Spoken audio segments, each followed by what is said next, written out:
오늘 이제 말씀드릴 것이 다니엘의 환상과 꿈의 이야기죠.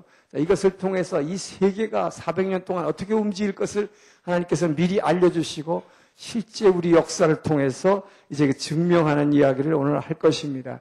먼저 지도를 그립니다. 다시 한번 이렇게 보지만 늘 우리가 이제 이 구약의 지도를 먼저 이렇게 그린 다음에 신약의 지도는 여기서 이렇게 출발하는 게 좋아요. 여러분들이 누구를 가르치실 때에도 이렇게 늘 그리시면 좋습니다. 지중해가 이렇게 넓어지기 시작하면서 이게 그리스 지역이죠.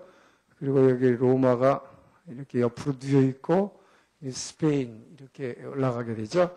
그리고 여기서 이제 애굽과 튜니지아, 알제리, 모로코 해가지고 아프리카 대륙 이렇게 나오죠. 이게 로마고 여기가 아덴, 여기가 그리스인데 이것을 헬라라고 부르죠. 자, 이것이 약속의 땅, 여기가 예루살렘입니다. 자, 그래서 오늘 우리가 세 번째 이것이 신약의 배경입니다. 이 신약의 배경을 이 중간사라고 구약과 신약을 이어주는 연결 포인트. 그래서 중간사로인데 오늘 하는 이 중간사는 여러분이 성경의 맥을 잡으라는 큰 책, 두꺼운 교재의 내용이 다 들어있기 때문에 여러분들이 그 요약집에다가는 그냥 책을 참고하라고만 써놨습니다. 그러니까 다시 한 건 다시 오늘 강의를 들으시고 책을 읽으시면 되고요. 이것은 이렇게 특별히 기록할 필요는 없어요. 그러나 메모하실 분은 쭉쭉 그냥 적어 나가줘도 좋습니다. 먼저 하나님께서는 이 다니엘의 예언을 통해서 앞으로 일어날 400년간 일어날 예수님 오실 때까지 일어날 일들을 미리 다 보여주신다고 하는 것입니다. 자, 먼저 이 다니엘의 예언이라는 것은 주로 환상과 꿈을 통해서 보여주셨죠. 그래서 제일 먼저 이제 다니엘 때에 바벨론의 느부갓네살 왕이죠. 자, 느부갓네살 왕의 이 꿈을 통해서 다니엘 2장에서 먼저 보여주고 있습니다. 자, 다니엘 2장을 보게 되면 이 느부갓네살 왕이 어느 날 밤 꿈을 꿨는데 굉장히 이렇게 무시무시한 꿈을 꿨다는 것입니다. 그것은 큰 우상의 신상이 하나 있는데 이 머리는 정금으로 되어 있고, 자, 그리고 이 가슴과 양팔은 은으로 되어 있고, 그러니까 하나씩 조금씩 못한 금속으로 내려갑니다. 그 다음에 이 배와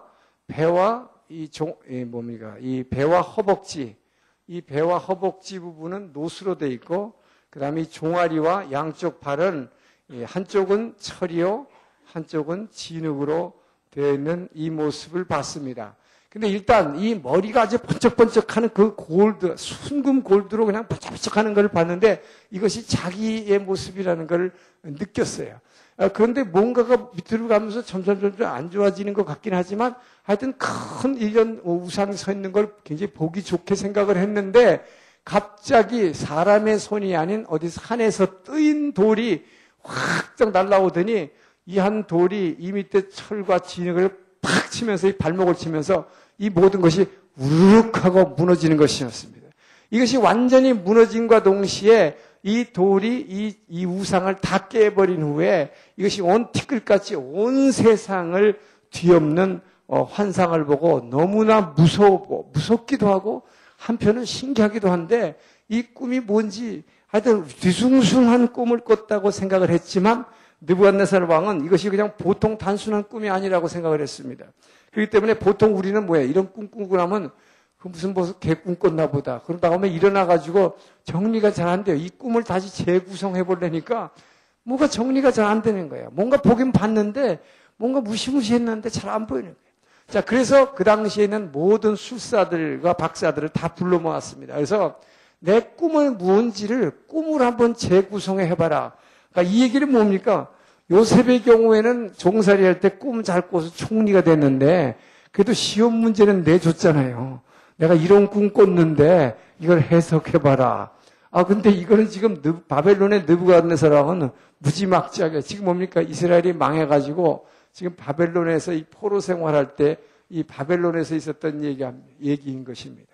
자, 근데 이 포로로 끌려가고 지금 있는데 다 죽여버리겠다는 거예요. 꿈을 못 맞히면 해석은 둘째치고 내 꿈을 못 맞히면 모든 술사 박사들 다 죽이겠다는 거예요.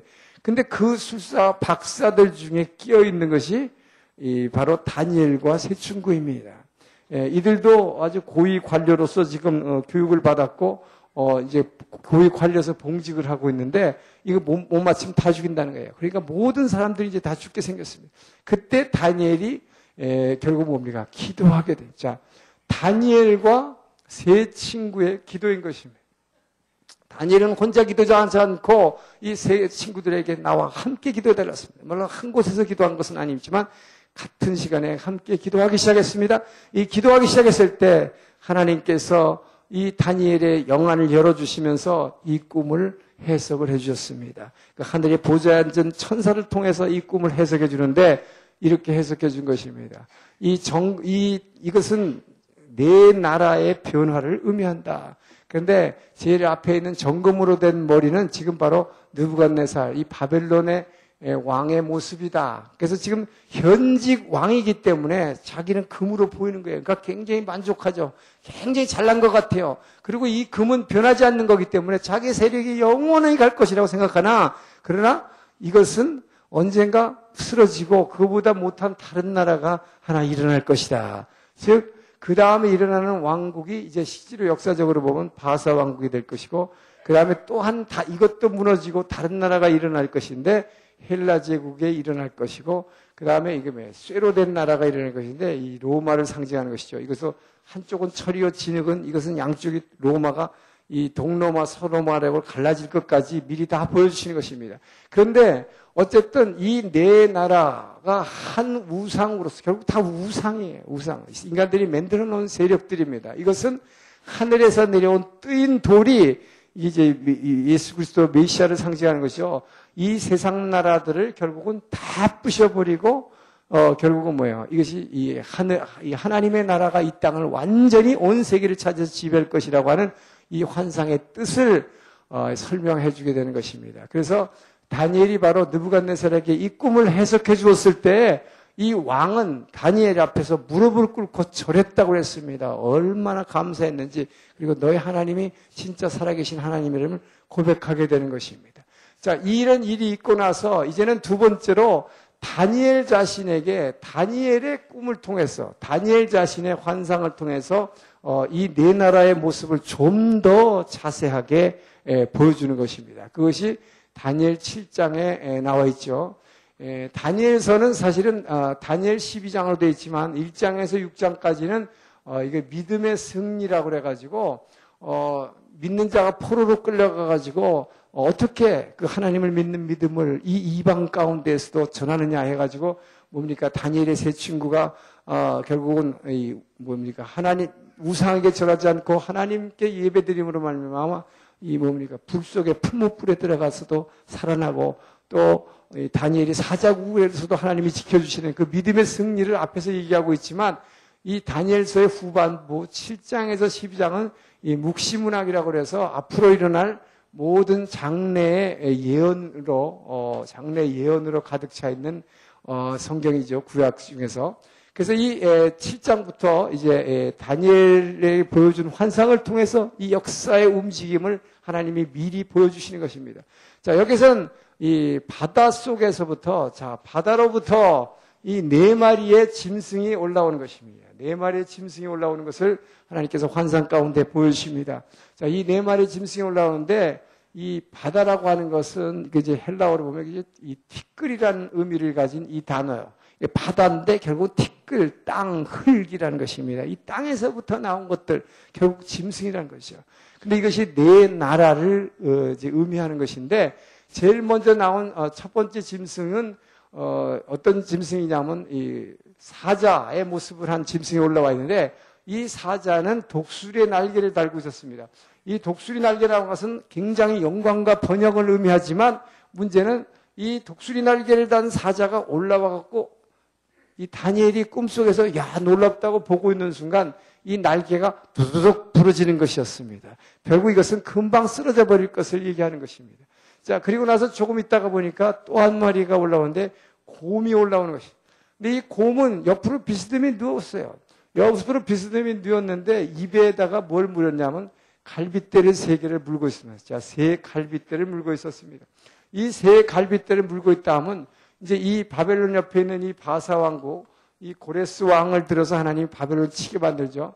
이 바사 왕국이 바벨론을 치고 나서 이 위에 있는 수리아, 자, 수리아, 아람 수리아를 치게 되고 이 밑에 있는 애굽 왕국까지 쳐가지고 이 바벨론과 수리아와 애굽이라는 3갈빗대를 입에 물고 나타난 것입니다. 그래서 이 바사가 이 지역을 전부 3개를 제패하게 되는 것을 보여주셨지만 결국 이것도 쓰러지게 되는 것이죠. 그리고 나서 또 한 마리의 짐승이 바다에서 올라오는데 이번에는 표범이라는 건 굉장히 날쌘 짐승이죠. 그리고 힘이 센 짐승입니다. 그런데 거기다가 날개까지는 4개의 날개를 달았으니 표범이 빠르기도 한데 거기다 날개까지 4개를 달았으니까 얼마나 빠르겠어요. 오늘로 말하면 막 제트기예요, 그냥. 이 날개를 달았을 뿐만 아니라 4개의 머리를 가진 이 표범이 올라오는 것이었습니다. 근데 이 표범에는 특징이 있었는데 이 4날개 달리고 4머리가 달린 이 표범이 올라왔어요. 그게 이제 헬라 왕국을 얘기하고 있습니다. 굉장히 잽싸고 날쌔게 이 동방을 점령해오는 이제 헬라 제국을 표현하는 것이었는데 요게 구체적인 건 이제 다음번에 나오게 되고, 자, 그러나 이것도 결국은 이 중에서 4개의 뿔이 있고 현저한 뿔이 하나 있는데 그 현저한 뿔, 그것도 다 이제 현저한 뿔이 달린 하나가 있다가 현저한 뿔이 사라지고 4개의 뿔이 나타나는 것을 보여주는 것을 잠깐 보여줍니다. 그리고 나서 이제 마지막으로 이 철로 된 괴물, 자, 철로 된 괴물입니다. 자, 이 괴물은 여기서 괴물이라고 표시하는 것은 이 땅에 있는 짐승에 어떤 이름을 붙일 수 없을 정도로 처음 보는 짐승이에요. 너무나 무시무시하게 생겼기 때문에 괴물이라고 하는 것이죠. 뭐 어떤 형체를 알 수 없는 괴물이에요. 그런데 이거는 철 이빨을 가져가지고 아무거나 보는 대로 다 삼켜버리는 것이에요. 다 먹어버리는 것입니다. 근데 자기가 철 이빨을 먹어버리지 못하는 것은 발로 다 짓밟아버리는 거예요. 그러니까 이것이 이제 로마를 의미하는데 이 지역을 완전히 이 세상의 모든 나라를 다 집어먹지 못하는 걸 발로 짓이겨버리는 이 로마 세력을 얘기하는 것입니다. 자, 이런 무시무시한 짐승들을 보여줬는데, 그래서 이 다니엘이 꿈속에서 굉장히 놀라고 있는데 더 놀라운 환상 가운데 지금 더 놀라운 일이 벌어집니다. 여기에 바로 하늘 보호자, 다니엘의 영안을 열어주면서 하늘의 보호자의 모습을 갖다가 다니엘에게 보여주는 것입니다. 너무나 놀라운 것은 하나님의 모습을 본 것입니다. 거기서 이 하얗게, 여기서 하얗다는 것은요, 우리가 생각하는 성경에서 하얗다고 하나님을, 이제 하나님이나 예수님을 표현할 때 계시록에서 그런데 이 하얗다는 것은 흰머리를 가진 노인네를 얘기하는 게 아니라 여기서 하얗다는 것은 브라이트닝, 아주 너무나 반짝반짝해서 하얗게 번쩍거리는 그 모습을 얘기해요. 이 번쩍이는 모습, 그 모습으로 보이시는 그 하나님, 옛적부터 계셨던 그 하나님의 모습을 보여주시면서 그 거룩한 보좌가 펼쳐지는 것입니다. 거기 앞에서 불의 강물이 막 흘러내지, 불이 막 강같이 흘러 넘치는데 그 앞에 바로 이 철 이빨을 가진 이 괴물을 잘 봤더니 이 괴물이 결국은 나중에 보니까 이 보좌에서 흘러나오는 이 불로 된 이 불의 강물 속으로 던져져 버려가지고 심판받는 모습을 보여준 것입니다. 그리고 나서 조금 있다가 보니까 하늘에서 인자 같은 이가, 여기서 인자 같은 이가 등장합니다.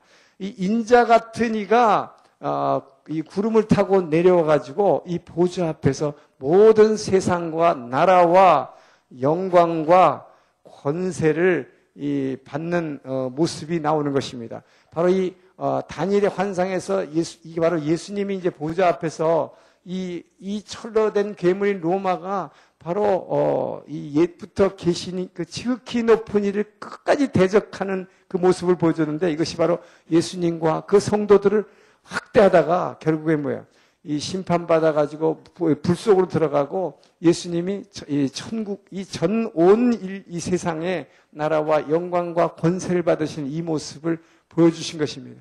자, 이것을 보고 다니엘이 고민했을 때에 이것도 천국의 보좌에 앉아있는 한 천사가 이것을 해석해 주는 것입니다.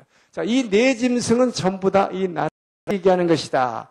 그러면서 이 나라들을 쭉 나라가 하나씩 이제 변할 걸 얘기하고 있는데 이 사자의 모습을 가진 독수리 날개에서는 이것은 바로 이제 바벨론을 얘기하는 것이죠. 이 바벨론의 실제 그 당시 문장이 사자의 문장에 독수리 날개를 달린 이 문장이었다 그래요. 그래서 이것은 분명히 이 바벨론임을 표현해 주고 있습니다.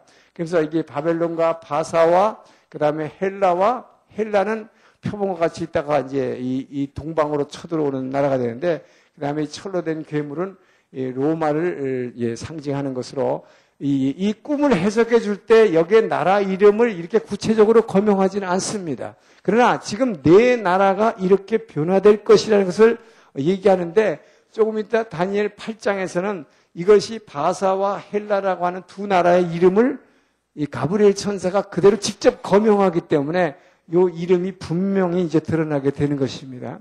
그래서 이 모습을 보여주시면서 결국은 결국 이 철로 된 괴물이 이게 로마를 얘기하는데 특히 이것이 10개의 뿔을 가졌고 이 10개의 뿔 중에서 작은 뿔 하나가 나오는데 이 뿔에는 뿔이 이렇게 있는데 이 뿔이 달린 뿔에 눈이 달렸어요. 그리고 뿔에 입술까지 달렸어요. 그래가지고 말을 막 하는데 이 말로 지극히 높은 하나님을 대적하는 것입니다. 그리고 이 성도들을 갖다가 한때, 두때, 반때 이 박해하는 성도들을 가두어가지고 박해하는 모습. 그래서 이 소위 다니엘에서 나오는 한때, 두때, 반때에 대한 해석이 많이 있습니다만은 이것을 한때, 두때, 3년 반, 그래서 3년 반 예수님의 공생의 기간 중에 이 핍박을 갖다가 의미한다고도 해석하기도 하고 여러 가지 해석이 있습니다만은 어쨌든 이 환상을 보여주게 된 것이죠. 그래서 하여튼 이 나라의 변천하는 이 모습들 하나님께서 이런 나라들을 이 네 나라의 그러나 특징은 모두가 다 공통적으로 이 우상으로 표현했고 인간들이 만들어낸 우상 아니면 짐승으로 표현돼서 땅의 것을 땅에 속한 것이다. 이것은 하늘에 속한 것이 아니라 이것들이 결국은 하나님 나라 지극히 높은 자를 대적할 것이지만 결국 이들은 다 불못에 던져지고 하늘에서 오신 인자 같은 이가 이 세상의 모든 권세를 얻을 것이라는 것을 나타내주고 있는 것입니다. 자, 그리고 나서 다니엘 8장에서 이 수양과 수염소의 환상을 보여주게 됩니다. 이 다니엘 8장이죠. 자, 수양과 수염소 갑자기 수양 한 마리가 양뿔을 가진 수양 한 마리가 이 수양 한 마리는 바사 제국을 얘기하고 있는데 이 바사 제국이 이제 이 지역 전체를 아시아를 패권을 잡게 됩니다. 그래서 이 고레스 왕 때 하나님께서 바벨론을 침공하게 하시고 이 지역을 전체 패권을 장악하고 성지를 지배하게 만드시죠. 그래서 이스라엘이 이쪽으로 예루살렘으로 포로를 돌려보내는 좋은 일을 하게 되지만 그 뒤에 왕들은 다시 하나님의 백성들을 박해하고는 그런 일을 하게 됩니다. 자, 그런데 이 바사를 의미하는 수양이 두 뿔을 가지고 자꾸 서쪽, 자, 이 환상 가운데서 보니까 서쪽과 남쪽과 북쪽을 향해서 막 돌진을 하는 것입니다. 그 얘기는 이 바사의 다리오 3세라는 사람이 아시아를 제패한 다음에 이제 유럽에 대한 그 제패의 꿈을 가지고 유럽을 공격하기 시작한 것입니다. 그래서 다리오는 이 육로를 통해서도 헬라를 공격했고 이 바다를 통해서도 이 헬라 당시의 그리스를 막 공격하기 시작한 것입니다.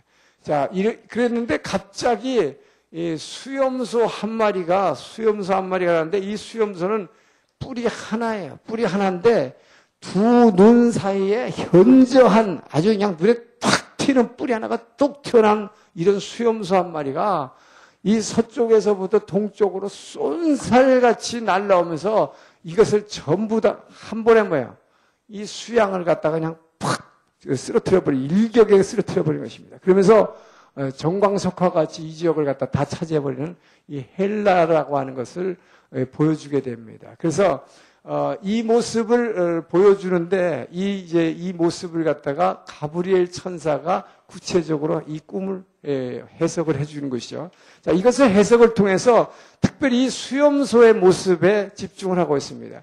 이 수염소는 어떻게 생겼냐면 이 수염소는 아까 뭡니까? 현저한 뿔이 있다고 그랬죠. 자, 이 현저한 뿔이 있었는데 이 뿔이 얼마 있다가 이게 굉장히 커지더니 이 뿔이 팍 꺾여버리는 거예요. 그러더니 4개의 뿔이 나오게 되는 것입니다. 이 4개의 뿔이 나왔는데 여기에서 다시 하나의 작은 뿔이 등장하는데 문제는 요 작은 뿔이 이 예루살렘 성소를 갖다가 굉장히 더럽히고 회파하고 제사를 방해하고 이 성소를 갖다가 완전히 무너뜨리는 이 일을 하는 것을 보여주게 됩니다. 자, 그래서 이것을 가브리엘 천사가 해석을 하는데 여기서 수양은 바로 바사의 왕들, 메대와 바사의 왕들 얘기하는 것이요. 수염소는 바로 이 헬라 제국을 의미하는 것이라고 여기서 아주 분명한 것은 여러분 이 성경에서 예언서에서 앞으로 있을 이 나올 나라 이름을 구체적으로 거명했다는 거. 이런 거 아주 굉장히 드문 예입니다만은 지금 여기서는 가브리엘 천사를 통해서 하나님이 분명히 이 바사 왕국은 앞으로 헬라라고 하는 나라에 의해서 망할 텐데 헬라에서 나타나는 왕들의 모습을 아주 구체적으로 보여주고 있는 것입니다. 이 현저한 뿔이라고 하는 것이 이제 조금 이따 보겠습니다만 이게 알렉산더 대왕입니다. 이 알렉산더 대왕이 정말 아까 보니까 표범같이 빠른데 표범도 빠른데 4날개까지 달았으니까 얼마나 빨라요. 이 아시아를 향해서 처음에는 수세에 몰리고 있다가 막 정광석화같이 이쪽으로 쫙 진격하면서 20살의 나이에 이제 이 세계를 제패하는 놀라운 일을 앞으로 벌이게 되는데 그걸 보여준 다음에 그러나 그가 이제 33살의 나이에 요절을 하게 됩니다. 그러고 나니까 그 밑에 있는 4명의 장군에 의해서 이 4개의 뿔이 나오게 되는 거예요. 나라가 4수로 나누죠, 헬라가. 그 4수로 나눠진 나라 중에서 한 작은 뿔이 나오는데 이것이 이제 조금 이따 보게 되지만 이 셀류키드 왕조, 이 셀류키드 왕조의 안디옥 4세라고 하는 아주 악한 왕이 나와가지고 이 성지를, 유대교를 엄청나게 핍박하고 이 성지를 회파하는 일들을 할 것을 미리 다 보여주시는 것입니다. 자, 이런 일들을 다 보여주신 다음에 이제 마지막으로 지금 그러니까 이 꿈에서는 지금 보니까 아까 꿈에서는 이 짐승들의 꿈에서는 로마가 예수님과 성도들을 박해할 걸 보여줬다면 여기서는 지금 헬라 왕국에서 이 안디옥 4세의 셀류키드 왕조가 얼마나 이 하나님 나라의 백성들을 박해할 걸 갖다가 미리 지금 다 보여주고 있는 것입니다. 그런데 여기에서는 다시 남방왕과 북방왕, 이 남방왕과 북방왕의 대결을 보여주는 이 환상을 한번 보여주시는데 이것이 다니엘 후반에 있는 다니엘 11장입니다.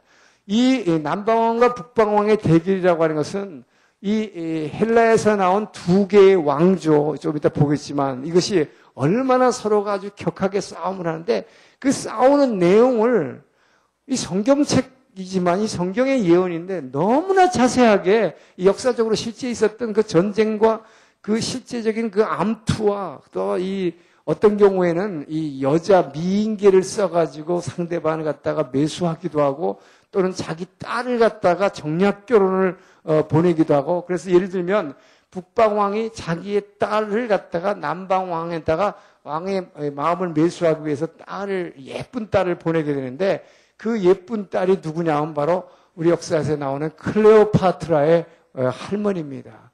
그래서 클레오파트라의 할머니가 여기 나와가지고 이제 역사의 주인공으로서 이제 클레오파트라가 예수님의 탄생에 어떻게 영향을 미치는지 조금 이따 이제 얘기를 통해서 여러분 보게 되겠습니다만은 이렇게 예언이 얼마나 정확한지 말할 수가 없어요.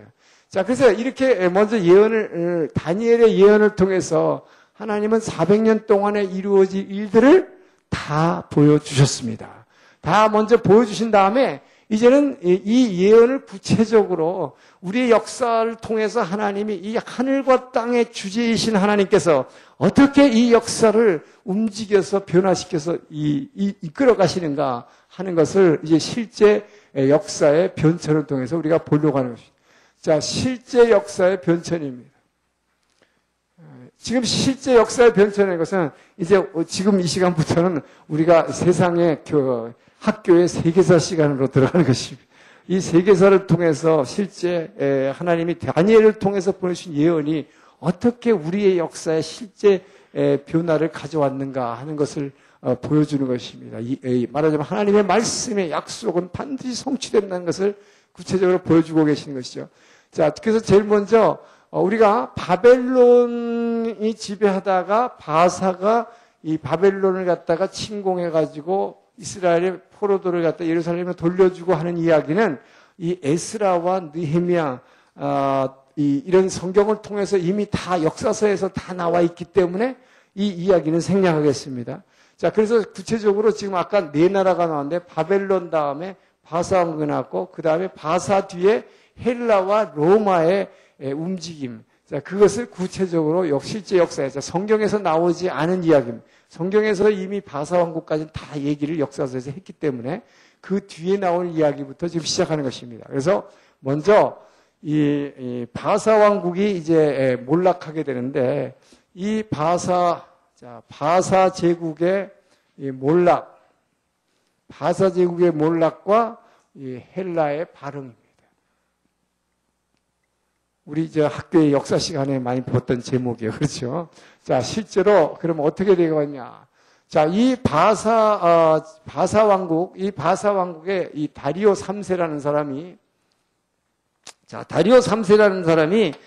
이제 아시아를 제패한 다음에 아시아를 제패하는데 여러분 이 아시아를 제패했다는 게 여기서 얼마나 중요하냐면 항상 이 역사상에 있어서 중요한 것은 이 팔레스타인 땅이에요. 이 이스라엘 땅, 이 땅을 차지하는 것이요. 보세요. 유럽 대륙과 아시아 대륙과 이 아프리카 대륙이라고 하는 당시에 이 전 세계예요, 이게. 이 세계를 제패한다는 것은 이 지역인 이 지중해를 가운데를 딱 이 센터를 차지하고 있는 이 팔레스타인을 갖다가 차지한다는 것은요, 이 세계를 제패한다는 의미를 가졌기 때문에, 그렇기 때문에 이스라엘은 역사 내내 이 강대국의 말발굽에 짓밟히게 되는 것입니다.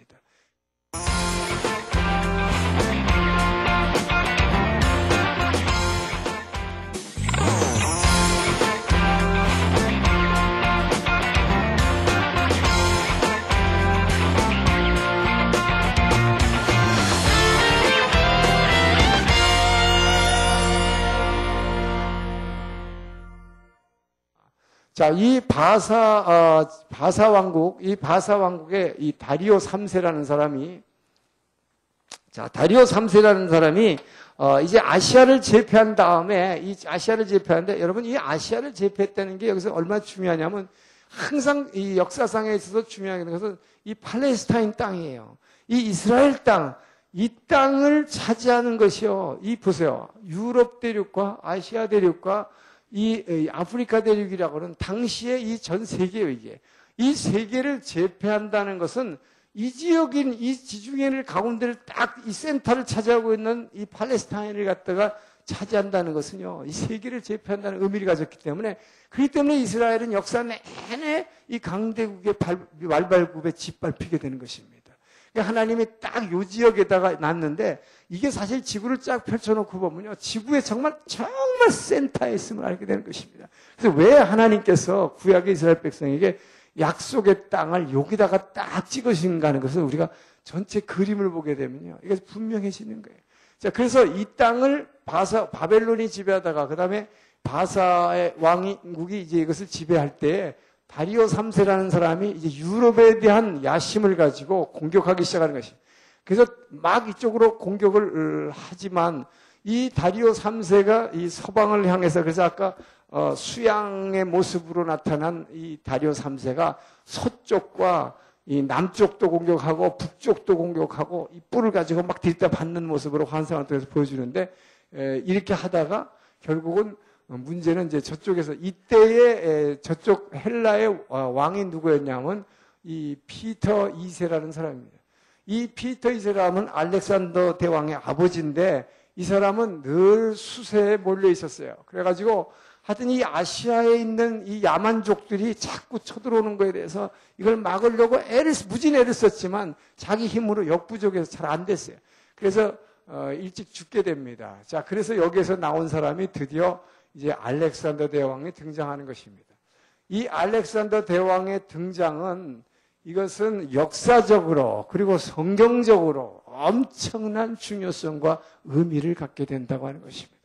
여러분, 이 알렉산더 대왕이라는 건 우리 역사에서 잠깐 배웠지만 이 사람은 이 나이 20세 아주 약관의 나이에 이 세계를 이제 정복하게 되는데 20세에 이 뭡니까 왕이 됩니다. 20세에 등극을 하게 되는데 이 사람이 20세에 등극을 해가지고 1년 만에 이 다리오 3세를 갖다가 격퇴하게 됩니다. 그래서 그것이 바사를 갖다 정복하게 되는데 그것이 BC 333년이에요. 예수님 오시기 전 333년에 이 바사 왕국을 격퇴시키고 그 다음에는 애굽을 정복하게 됩니다.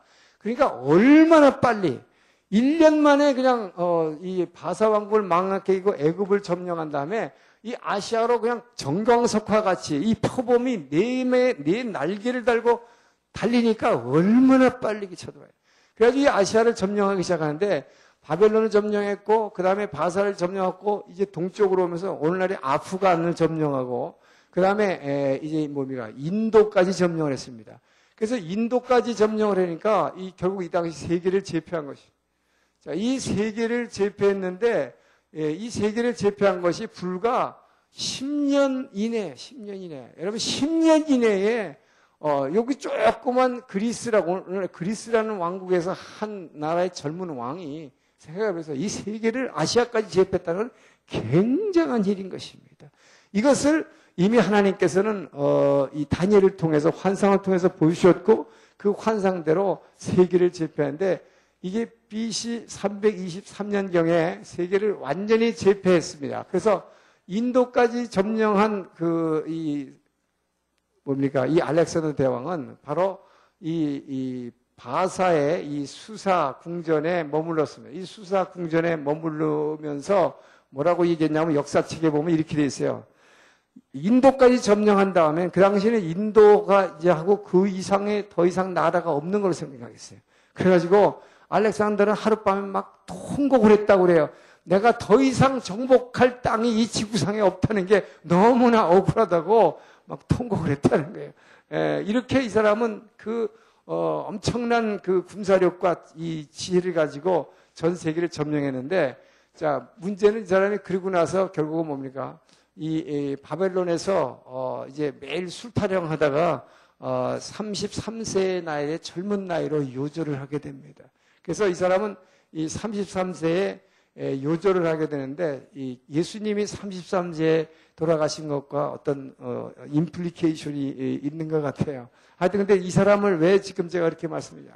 여러분 여기서 알렉산더 대왕이 갖는 의미가 굉장히 큰 것은 자, 이 사람이 그냥 무력으로 이 세계를 전부 처음으로 인류 역사상 처음으로 동양과 서양이 만나는 것입니다. 동양과 서양이 역사상 처음으로 만나는 이 만남은 평화의 악수가 아니었고 칼로 만나는 참으로 서로가 서로를 죽이는 그 미움과 전쟁의 역사로 만나는 만남이었다 하는 것입니다. 근데 이 만남의 배경에는 무엇이 있는가 하는가?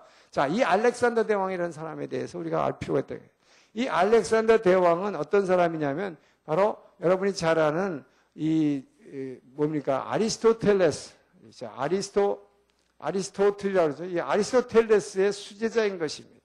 이 아리스토텔레스의 수제자로서의 알렉산더 대왕에 대한 이야기들은 우리가 어렸을 때 중고등학교 때나 책을 통해서 많이 알려져 있어요. 예를 들면 알렉산더 대왕이 이 아리스토텔레스한테 이게 소위 이제 헬라 철학의 창시자죠. 오늘날 근대 문명의 창시자요. 모든 이 학문의 창시자인 것입니다. 그래서 이 아리스토텔레스가 만들어내지 않은 학문이 없죠. 그러니까 뭡니까? 예를 들어서 정치학, 문학, 그러니까 문과에서 보면요. 정치학, 사회학, 철학, 무슨 어쩌고저쩌고 하는 문과에 있는 모든 학문들, 근대 학문이 전부 아리스토텔레스에서 나왔을 뿐만 아니라 그 다음에 수학, 기하학, 물리학, 의학 이런 것까지 전부 아리스토텔레스에서 나왔죠. 그래서 이 아리스토텔레스가 오늘날 현대 문명의 아버지라고 하는데 이 현대 문명의 아버지에게 알렉산더는 아주 어렸을 때부터 쫓아다니면서 이 아리스토텔레스한테 수제자가 되기를 원했습니다. 그런데 아리스토텔레스가 받아주질 않았다 그래요. 그러니까 알렉산더가 소위 말하는 삼고처류를 하면서 자기의 자존심과 황태자로서의 이 모든 걸 다 내려놓고 3번이나 찾아갔는데 3번째 찾아갔을 때 이 사람이 지금 어떤 기하의 삼각형의 원리를 지금 이렇게 땅에서 그리고 있는데 이 알렉산더가 가가지고 선생님 이제 세 번째로 왔으니까 저를 꼭 좀 받아주십시오. 예.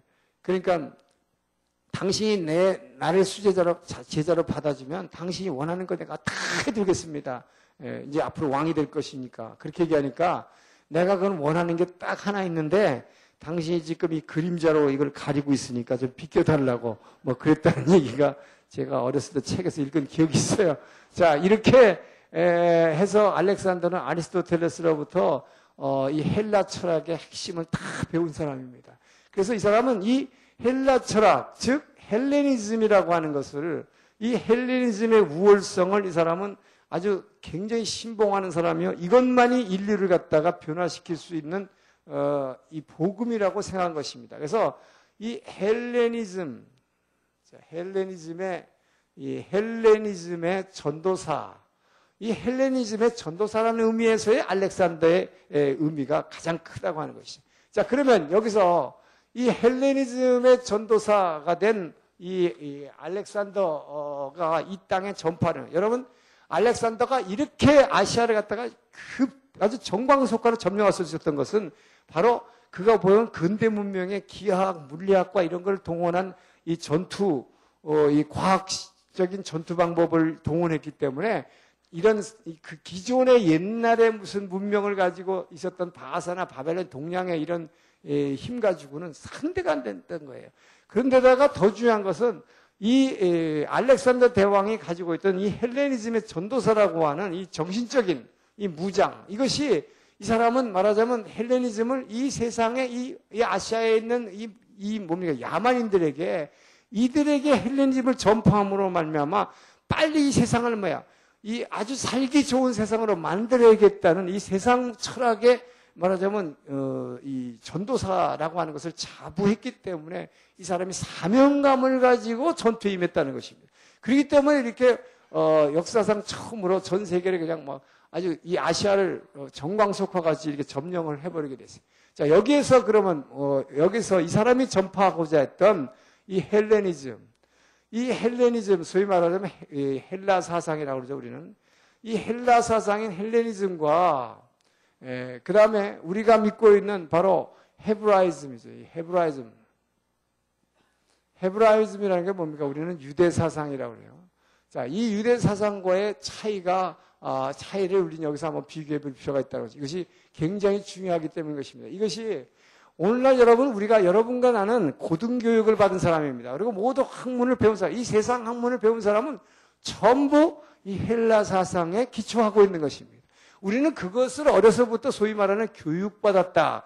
그러면 전부 헬라 사상을 배운 것입니다.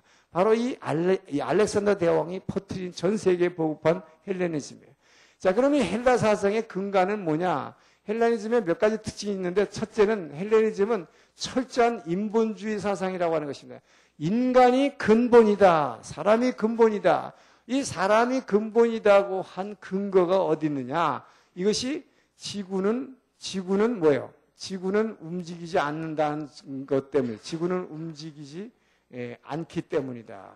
자, 이 얘기는 뭡니까? 전에도 얘기했지만 그 당시에는 뭐예요? 땅이 지구가 돈다고 생각하지 않고 하늘이 돌고 있고 지구는 뭐예요? 가만히 평지로 되어 있기 때문에 이것이 지구의 끝이라고 생각하기 때문에 지구가 가만히 있고 움직이지 않고 있는데 사람이 내 노력으로 움직이지 않고는, 우리가 지혜를 가지고 명철을 가지고 움직여서 일하지 않고는 이 땅에서 좋은 문화를 일으킬 수 없고 잘 살 수가 없다는 것이죠. 그래서 사람이 움직여야 먹고 산다고 하는 철저한 인본주의 사상이 나오는 것입니다. 자, 여기에 비해서 유대 사상이라고 하는 것은 여기에 비해서 뭘 가진 것입니까? 그러니까 철저하게 이 세상은 뭐예요? 하나님 중심 사상인 것입니다. 이 세상은 하나님이 지으셨고 하나님이 하늘과 땅을 지으셨기 때문에 하나님이 모든, 이 지구는 움직이지 않지만 하나님이 우리를 위해서 움직이고 계시기 때문에 우리는 그 움직이시는 하나님의 약속, 그분의 말씀을 따라서 움직이기만 하면, 순종하면은 우리에게는 축복이 있고 우리 이 세상에 생명이 주어진다고 하는 하나님 중심 사상인 것입니다. 그렇기 때문에 이것은 대단히 수동적인 행태를 가지게 된다는 것이죠. 이 수동적이라는 게 뭐예요? 이 수동적이라는 것은 내가 주인이 돼서 내 인생을 설계하고 내가 뭐 몇 살에는 뭐가 되고 뭐 계획을 탁탁 세워가지고 하는 게 뭐야? 이것이 바로 인본주의. 이게 헬레니즘입니다. 그래서 예수를 똑같이 믿어도 어떤 사람은 이렇게 믿어요. 내가 뭐 몇 살 때는 뭐가 하고 내가 언제는 뭐가 되겠다는 것을 막 해가지고 그걸 위해서 기도해가지고 뭐 그것을 이뤘다는 사람도 있습니다. 그것은 예수를 믿어도 헬레니즘적으로 믿는 거예요. 왜? 내가 주인이 돼가지고 내가 계획한 걸 가지고 하나님한테 막 기도해가지고 거기다 맞춰달라고 하는 거예요. 하나님 보러. 그래가지고 그 기도가 응답됐다는 것은 하나님이 내 계획에 맞춰줬다는 것을 그래놓고 결과적으로는 아멘 할렐루야 합니다만은 그러나 그것은 철저하게 진짜 따져본다면 하나님 중심 사상은 아니에요. 하나님 중심 사상은 철저하게 수동적입니다. 하나님이 주인이시오. 하나님이 나의 왕이십니다. 그렇기 때문에 심령이 가난한 자 복이 있나니 천국이 저희 것이며 자, 이 팔복에서 제일 먼저 예수님의 입을 통해서 우리에게 터쳐나온 것은 심령이 가난한 자. 이 심령이 가난하다는 게 무슨 의미냐? 여러 가지로 해석을 하지만 첫 번째로 가장 중요한 것은 하나님 중심 사상인 것입니다. 내가 내 인생의 계획과 설계를 내 생각대로 하지 않겠습니다. 내가 내 삶의 주인이 되지 않겠습니다. 나를 완전히 포기하는 것입니다. 그리고 온전히 주님께 맡겨드리는 것. 이것이 심령이 가난한 자예요. 그래서 어린아이와 같지 않으면 천국에 들어갈 수 없다는 주님의 말씀이 바로 이 말씀을 하는 것입니다. 어른들은 자기 생각으로 막 자기 인생에 설계를 합니다. 그러나 어린아기는 뭐예요? 아무런 의심 없이 엄마의 품에 그냥 내 인생을 맡겨버리는 거예요. 우리 엄마가 젖을 주는데 엄마가 열흘 후에 나를 어디다 던져버리고 공원에다 맡기지 않을까 불안해서 떨지 않습니다. 그러니까 내가 그때를 대비해서 계획을 세워야지. 이렇게 하지 않는다 이 말이에요. 그래서 이 아기는 온전히 자기 엄마한테 무조건 완전히 안겨버리는 거예요. 그냥 정말 오 나의 주 나의 하나님하고 그냥 안겨버리는 거예요. 그렇기 때문에 이런 어린아이와 같지 않고는 천국을 소유할 수 없다고 주님께서 말씀. 심령이 가난한 것입니다. 내 인생의 모든 계획과 나의 것으로 하지 않는다는 거예요. 자, 그래서 기도도 마찬가지입니다. 그래서 그냥 기도한다는 것은 내가 중심이 주인이 돼서 내가 내 생각과 내가 눈으로 보고 듣고 생각하는 거 가지고 기도를 이끌어 나가는 것. 이것이 바로 우리가 보통 하는 기도예요. 그러나 방언 기도, 바로 이것이 헤브라이즘에 기초한 거예요. 방언 기도는 뭡니까? 하나님 중심 사상이기 때문에 수동적으로 내게 오신 성령의 인도하심을 따라 내 기도를 맡겨버리는 것이다. 그러니까 더 이상 내가 눈으로 보고 듣고 생각하는 것으로 내가 막 만들어서 기도하지 않고 내 안에 오신 성령님께서 사도행전 2장 4절에 말해 성령의 말하게 하심을 따라 새 방언을 말하니 할렐루야.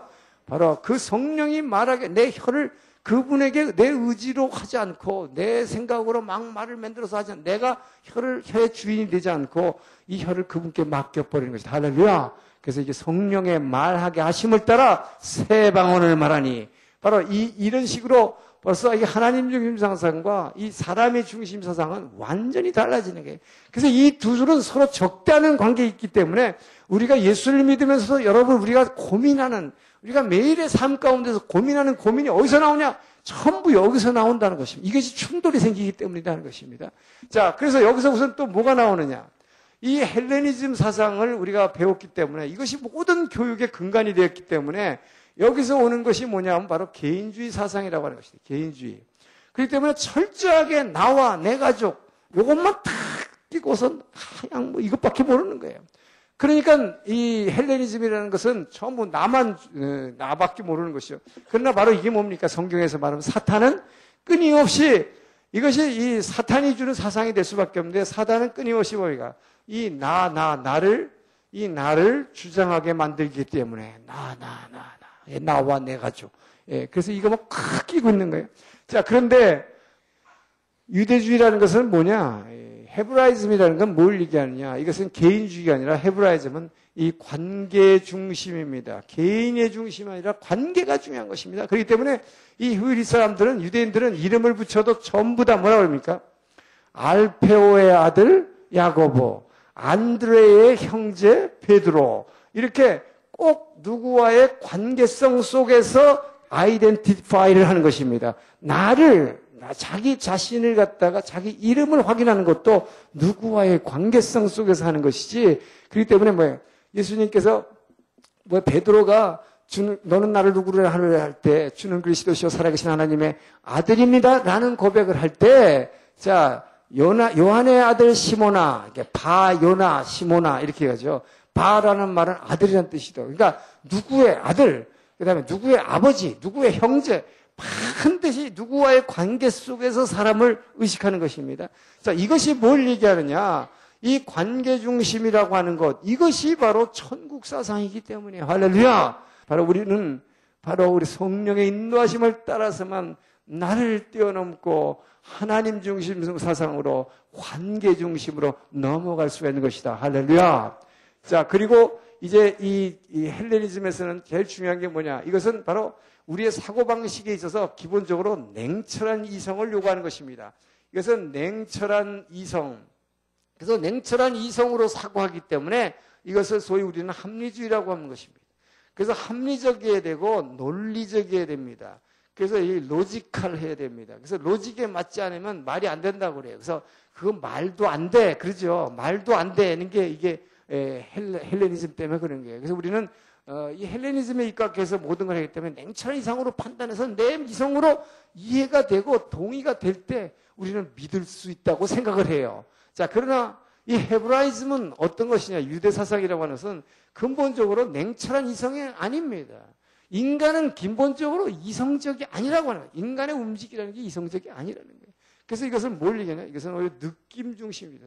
그렇기 때문에 여러분 구약이 이해하기 힘든 표현이 많은 것은 느낌 중심이기 때문에 구약을 갖다가 근데 우리가 읽으면서 이해가 안 되는 것들이 있어요. 예를 들면 가인이 뭐예요? 가인이 이제 에덴 동산에서 자기 동생인 아벨을 갖다 쳐 죽였습니다.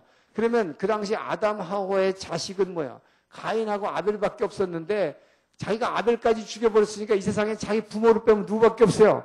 자기 혼자밖에 없어요. 근데 어떻게 가인이 그런 말을 하나님 앞에서 합니까? 내가 이제 에덴 동산에 쫓겨나가는데 쫓겨가면 뭐야? 사람들이 하는 게 내가 죽을까봐 걱정이 되오니 나를 살려달라고 막 그렇게 호소하잖아요. 그때 하나님께서 뭐야? 넌 절대 죽지 않을 것이다? 그러면서 뭐야? 이마에다가 표를 줘가지고 사람들이 너를 죽이지 않는 표를 주셨어요. 자, 이런 것들을 보면요. 이거를 우리는 냉철한 이성으로 헬레니즘에 입각해서 이것을 분석합니다. 이게 말이 안 돼. 그럼 그 당시에 사람이 어디 있었다는 얘기냐? 이제 어떤 사람에서 성경 공부하다 보면요. 질문이 그런데 꽉 붙잡혀 있어. 그 진도가 안 나가, 그 사람 때문에. 예. 이거 가지고 얘기하려면 인간의 지식으로 이해가 안 되는 거, 말이 안 돼요. 예. 근데 이것은 바로 이 히브리 사람들은 이 느낌 중심이기 때문에 이런 합리성에다가는 별로 의미를 두지 않는 것입니다. 그래서 인간의 이 부분을 예를 들어서 설명하려고 그런다면 굳이 설명한다면 물론 그렇기 때문에 신학자들 간에는 이거 가지고 뭐 굉장히 토론이 많습니다만은 결국 뭐냐 심리학자들이 보면 사람을 누군가가 살인을 하고 나면 제일 살인한 사람이 제일 두려운 게 자기가 누구를 죽여놓고는 그 상대방이 자기가 죽일 때 그 공포에 떨면서 살려달라는 그 모습이 생각나기 때문에 누군가 자기를 죽을까봐 자기가 그 공포를 당할까봐 제일 두려워한다는 거예요. 누가 자기를 죽일 것 같다는. 그래서 그런 심리적인 그 느낌이라는 거죠. 그러니까 그런 표현을 한 것이다. 자, 이렇게 얘기를 합니다. 근데 어쨌든 이것은 해석을 우리가 이 헬레니즘적인 이 냉철한 이성으로 여러분 성경을 갖다가 말이에요. 전부 하나하나를 갖다 100% 설명해가지고 설득해가지고 믿게 한다는 것은 불가능한 것입니다. 할렐루야. 그렇기 때문에 뭐예요? 그래서 이거는 믿음이라고 그러는 거예요. 이 믿음이라는 것이 1 더하기 1은 2가 된다. 이걸 믿습니다. 그럽니까? 아멘 안 합니다. 이거는. 당연하다는 거예요. 예? 그런데 1 더하기 1이 1이다. 이게 요한복음 1장이잖아요. 1 더하기 1이 1이에요. 2가 돼야 되는데 근데 우리는 아멘. 왜 이게 삼위가 일체가 세 분인데 분명히 세 인격체가 있는데 하나다 하는 거예요. 이걸 우리는 아멘 하는 것입니다. 이것이 바로 여러분 우리는 성경을 갖다가 냉철한 이성으로 이해하려고 그러면 절대로 안 돼요. 그래서 믿으려고 그러면 믿음이라는 건 필요 없는 것입니다. 그냥 안다 그러면 돼요. 그래서 성경을 나도 안다지 믿는 것이 아닙니다. 여러분 이것이 바로 우리가 바로 이 헤브라이즘과 헬레니즘 간의 갈등에서 오는 우리의 삶에 있어의 모든 문제가 여기서 나온다는 것입니다. 그렇기 때문에 헤브라이즘은 느낌 중심이요. 이 느낌은 뭘로 나가느냐? 이것은 체험으로 나간다. 그래서 이 사람들은 이 체험을 중심으로 하기 때문에 이 체험으로 느껴지면 돼요. 예수님의 임재, 하나님이 계신다는 거죠. 부활하신 예수님이 살아계심을 어떻게 믿습니까? 이 냉철한 이성으로 뭐 예수님은 부활해서 지금 보좌 옆에 앉아 계시고 보좌 옆에 앉아 계시는데 우리에게 성령을 보내주셔서 그 성령이 우리에게 말하게 하심을 따라 방언도 하고 병도 고치고 뭐 귀신도 쫓고 이런 능력이 나타나니까 예수를 믿습니다. 라고 냉철한 이성으로 설명을 할 수도 있습니다. 그러나 모든 것식으로 설명이 안 돼요. 설명이 안 되는 부분이 너무나 많습니다. 그래서 똑같이 예수를 믿어도 정말로 주님을 정말로 나의 주 나의 하나님으로 섬기면서 나의 모든 것을 바쳐서 정말 나 무엇과도 주님을 바꾸지 않으리라고는 이 믿음, 마음을 다하고 목숨을 다하고 뜻을 다해서 하나님을 사랑하는 이 믿음은 어디서 오느냐? 체험이 있는 사람만 그 믿음의 반석 위에 서게 된다는 것이죠. 할렐루야! 난 여러분들이 바로 그 임재의 체험을 하기를 주의 이름으로 축원합니다. 그렇기 때문에 이것은 머리로 여러분 성경을 연구하고 배우고 분석하고 아무리 냉철한 이성과 합리적 논리적으로 신학을 해가지고 그 예수를 나의 것으로 만들려고 하면 절대로 안 되는 거예요. 절대로 안 됩니다. 이것은 바로 우리가 그래서 기도를 통해서 이 느낌과 체험이라고 해서 따라오지 않고는 안 되는 것입니다. 그래서 성경에서는 하나님은 사랑이시라. 우리가 하나님의 사랑을 알고 믿었나니 하나님은 사랑이시라. 요한일서 4장 8절에 말씀. 그 하나님은 사랑이라는데 그 사랑이신 그 하나님이 내 안에서 우리가 엎드려 우리는 그 말씀을 알았습니다. 요한일서 4장 8절. 머리로는 압니다. 그러나 그 하나님의 사랑이래. 그래서 나도 사랑을 해야 되는데. 근데 그러나 사랑이 나오냐 말이에요. 마음은 원이로 돼 육신이 약해서 우리는 마음은 알지만 우리의 몸이 그 사랑의 행위를 나타낼 수가 없는 것입니다. 바로 이것이 인간의 문제라고 하는 거예요. 우리가 이성으로 알았다 그래서 몸이 움직여주냐면 안 됩니다. 자, 그런데 진짜로 뭐 어떤 사람이 움직이는가? 내 안에서 예수님을 체험한 사람입니다. 여러분이 말씀을 붙잡고 그 말씀을 알고 기도할 때에 주의 성령이 여러분을 뭉클뭉클 감동할 때 생수의 강이 여러분 안에서 영혼의 깊숙한 곳으로 흐르기 시작할 때 주님 나 같은 죄인을 오늘도 만나주시는 주님을 너무 감사합니다. 나 같은 죄인을 오늘도 안아주시는 주님을 감사합니다. 그 사랑이 나를 움직이기 시작할 때 그 사랑만이 나를 움직이기 시작하는 거예요. 세상에 나가서 가난한 자 병든 자를 보게 되면 그 주님이 가졌던 눈물, 가난한 자 병든 자를 보시고 그냥 보자마자 그냥 긍휼히 여기는 마음에 눈물이 눈에 확 고이는 것입니다. 할렐루야! 여러분들이 기도할 때 바로 그 예수의 그 사랑을, 그 임재를 체험한 사람만이 그 사랑으로 주님이 가졌던 그 눈물을 내 눈에도 고이게 하여 주시옵소서.